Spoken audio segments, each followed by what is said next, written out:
Namaskar. I am CA Manmohan Jindal, IBPI registered valuer in security and financial assets.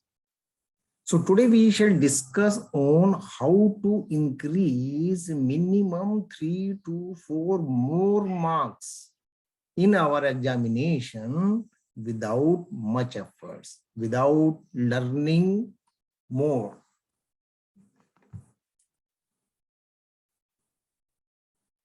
So now students feels pressure in the exam. Her student का यही रहता है, हम भी कभी student थे तो एग्जाम में बैठते सार एग्जाम का डर काफी होता है। उससे क्या होता है कि हम जो रटाया है, जो याद किया हुआ है वो भी भूल जाते हैं। तो एग्जाम का डर ऐसा ही है। उसके कारण कुछ बच्चे कम नंबर स्कोर कर पाते हैं और उन्हें फेलियर का सामना भी करना पड़ता है।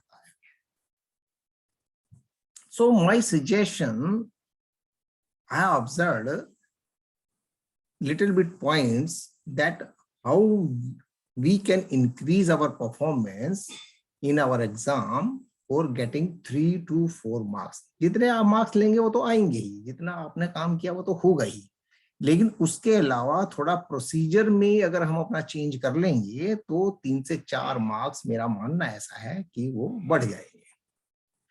सो माय हम्बल सजेशंस आर कि सबसे पहले तो आप अपना दिमाग को ठंडा रखिए। Keep your mind cool. When sitting on the seat, take 2-3 long breaths, relax yourself and feel that everything will be right. Pray God for blessings. जिस भी देवता को आप मानते हो, जिस भी धर्म से आप संबंधित हो, जिसकी भी आप पूजा करते हो, उसी को मानिए, उसी की पूजा कीजिए, उसी को आराध्य मानिए, उसी के अपने मन में ब्लेसिंग्स का अनुभव कीजिए। साथों साथ feel enough confidence that you can attempt all the questions and you are able to recall all the probable answers for the questions given. जो एग्जाम में क्वेश्चन हैं, आप महसूस कीजिए कि आप बहुत काबिल हैं, बहुत पढ़े लिखे हैं, बहुत याद किया है, अच्छी स्टडी की है और आप उन सब का आंसर अच्छी प्रकार दे पाएंगे। हताश होने की जरूरत नहीं, निराश होने की जरूरत नहीं। सो सबसे पहले तो आप क्वेश्चन पेपर को केयरफुली पढ़िए पहले 5 मिनट की। उसमें से छांटिए कि कौन कौन से क्वेश्चंस को आप आसानी से दे पा रहे हैं, जो इमीडिएटली याद हुए हैं आप, उनको अपने माइंड में रखिए या रफ पेपर जो मिलता है उसके ऊपर नोट कर लीजिए कि ये वाले क्वेश्चन सबसे पहले मैंने करने हैं। सो उतने नंबर तो फर्स्ट ऑफ ऑल सिक्योर कीजिए, उनके अंदर आपकी परफॉर्मेंस भी बेटर होगी क्योंकि वो इमीडिएटली याद आ रहे हैं। तो you can express your views immediately on the paper.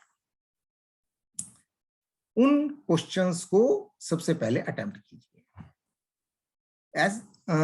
ऐसा देखा गया है, ऑब्जर्व कि स्टूडेंट्स शीट पर from the very left to the very right लिखते हैं। उससे क्या होता है कि एक तो उनकी लिखने से वो थोड़ा बिचा घिनका सा हो जाता है और जो क्वेश्चन 6 लाइन में खत्म होना था वो 4 में ही खत्म हो जाता है। सो एटलीस्ट स्पेसिफिक मार्जिन रखिए। देखिए किसी भी उसके ऊपर एक वो उसमें रूल खिंचा भी होता है, उस मार्जिन को छोड़ दीजिए और आंसर इधर से ही शुरू कीजिए, राइट हैंड साइड से, लेफ्ट मार्जिन को छोड़िए, क्योंकि उसमें एग्जामिनर को नंबर भी देने होते हैं, टिक भी करना होता है, क्रॉस भी लगाना होता है, कौन सा क्वेश्चन गलत है, कौन सा क्वेश्चन ठीक है। So it is, and sometime it is observed that students एक क्वेश्चन खत्म होने के एकदम बाद दूसरा क्वेश्चन शुरू कर देते हैं। वो इतना मिला होता है कि पता ही नहीं चलता कि ये नया पॉइंट है या नया क्वेश्चन शुरू हो गया है। सो समटाइम वो क्वेश्चन छूट ही जाता है पूरा एंड वो एवेल्युएट ही नहीं हो पाता है। So start every answer from fresh page. Generally 28 page की आंसर बुक मिलती है और उसके बाद भी लूज शीट्स के लिए भी कोई मना नहीं करता, आप जितनी मर्जी ले सकते हैं. So you should not feel that you have to keep the paper saved, क्योंकि 28 पेज तो जाने ही जाने और तो चले गए, उसकी चिंता मत कीजिए. ठीक है ना. हर नए आंसर को नए पेज से शुरू कीजिए, चाहे वो अलग से पार्ट ही क्यों ना हो. It is observed that the bullet number of the answer should be clear, like answer 3A1, 2A2. तो इस टाइप से क्या है, कई बार क्वेश्चन लिखा ही नहीं होता, आंसर का बुलेट पॉइंट ही नहीं लिखा होता और वो पहले क्वेश्चन में मर्ज हो जाता है.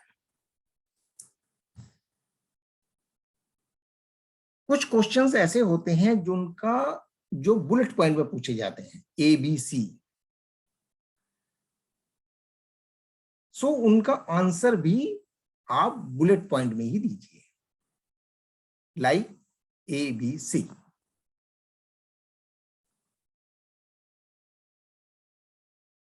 Write the answer to the point and as per the questions asked. जो क्वेश्चन पूछा गया है उसी के पॉइंट में आप आंसर दीजिए. कई बार अननेसेसरी हिस्ट्री, बैकग्राउंड दूसरे का, sometimes it is observed that like it is asked that what is fixed assets. So you have to write only the fixed assets. You are writing on the concurrent asset, इतनी प्रकार की asset होती है, ये होता है, company act में ये है, कंपनी ने ये बनाया है, उसका लिखने का कोई फायदा ही नहीं है. That is unnecessary elaboration of your answer. Examiner will assess only what the answer is written for the question. एक चीज और देखने की बात है कि आपका आंसर देखना चाहिए कि वो मार्क कितने कैरी कर रहा है. For 1 mark you should write not more than 4 lines. Relevant. Writing 2, 3, 4 pages for 1 mark, it doesn't make sense. You will get only 1 mark because that is the maximum. Marks are bifurcated between provisions and the correct answer. Generally, provision carry more marks and answer carry less marks. It is a combination. Provision, answer, provision, answer. So, if you don't know provision, write answer. If you know provision and answer, so write simultaneously, so that you will get the exact mark for the provision and the answer. There is no need to write much history, background on the subject. You are asked the relevant provision and the answer. Try to stick you accordingly. Answer should be small, crisp, and to the point only. Try to attempt all the questions. Since nowadays step marking, you will definitely get a mark for a portion of the answer also, that is written if correct and cover one step. ये देखा गया है और observe किया गया है कि एक क्वेश्चन पे आप इतना टाइम लगा देते हैं कि दूसरे क्वेश्चंस के लिए टाइम ही नहीं मिलता. सो अपने टाइम को बैलेंस कीजिए, एक क्वेश्चन के ऊपर जितना टाइम मिलना चाहिए उतना ही दें और पूरे क्वेश्चंस को अटेम्प्ट करें. Most valuable point is that writing should be neat and clean. Sometime unreadable writing carry less marks. पढ़ाई नहीं जा रहा है, जहां 4 मार्क्स मिलने थे वहां 3 ही मिले, वहां 2 ही मिले, वहां एक रैंडम असेसमेंट हो गया. The above list is illustrative only, not the exhaustive one. So ये लिस्ट मेरे दिमाग में आई है, मैंने सोचा शेयर करूं. Students may think over more points to improve their performance in the exam. So this is for the benefit of the students, for benefit of the fraternity. So thank you very much. Thank you very much. Thank you very much.